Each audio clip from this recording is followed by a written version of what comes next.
Earlier today, Senate Republicans were on Capitol Hill unveiling their police reform package.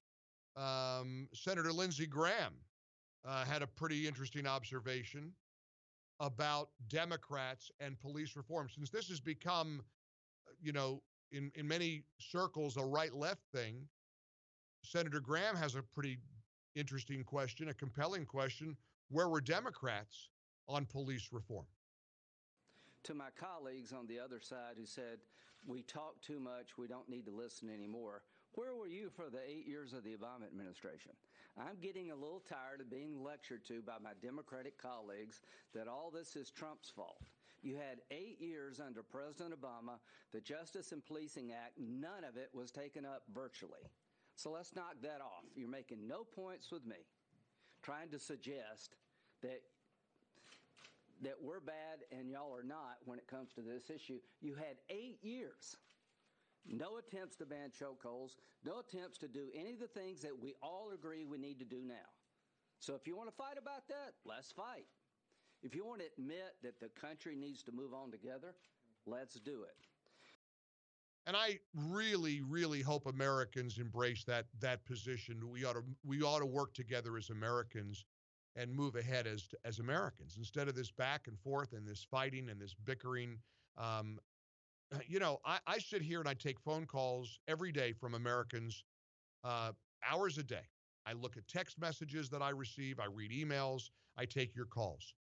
Americans were horrified by the death of George Floyd. There wasn't divisiveness over his death. There just wasn't. White, black, Asian, Hispanic, Americans could not understand or comprehend what happened to that man.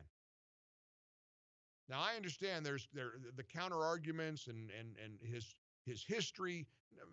People don't care. It doesn't matter what you did leading up to a point where a police officer could do that to another human being.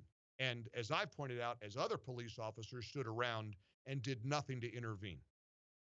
And it has shocked the consciousness of America. And I'm not overstating that. So there shouldn't be a Democrat or Republican talking point about things like police reform, training, a database. There shouldn't be good cops don't have an objection to any of this.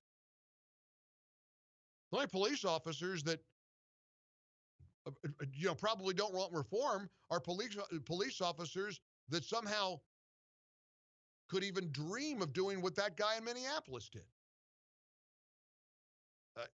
Every officer, every police detective, sergeant, lieutenant, captain, sheriff's deputy are good and decent people who want to serve their community, the ones that run to danger rather than run away from it. And yet we have seen the unhinged lunacy of abolishing police departments. Can't wait to see how the Minneapolis City Council wants to replace police officers with social workers.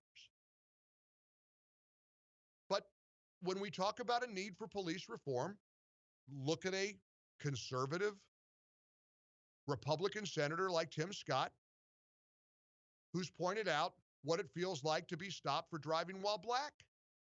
And he too was on Capitol Hill. He has in many ways taken the lead on the Republicans' effort to reform police procedures and policies. Here's Senator Scott. And so what does this package do? 3 major areas. One is on the area we have to have the right information so that we can direct our resources as a federal government to making sure that the outcomes lead to safer officers and safer suspects and the instances of challenges. That data collection or the information is around making sure that when serious bodily injury occurs or death, that all that information is reported to the FBI.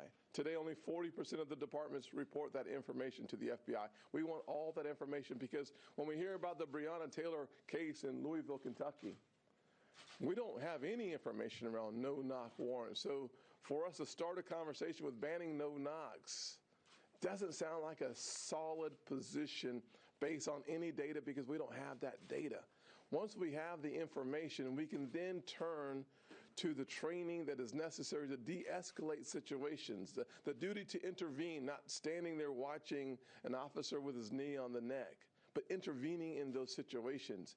We can train our officers better. We can find ways and mechanisms to de-escalate the situation. So we spend a lot of time in the training aspect, using the resources of our grants to reduce the situations and violence in those situations. And then finally, we look at officer misconduct and the necessity of transparency. We believe that the preservation of records on the local level, so that departments within the states have a chance to see, almost like a reference check, what the past history of complaints have been against that officer. We do not create a national database. The president's executive order creates basically a national database for that information to flow into. So when you hear Democrats like Pelosi object to that, you know what's at play here.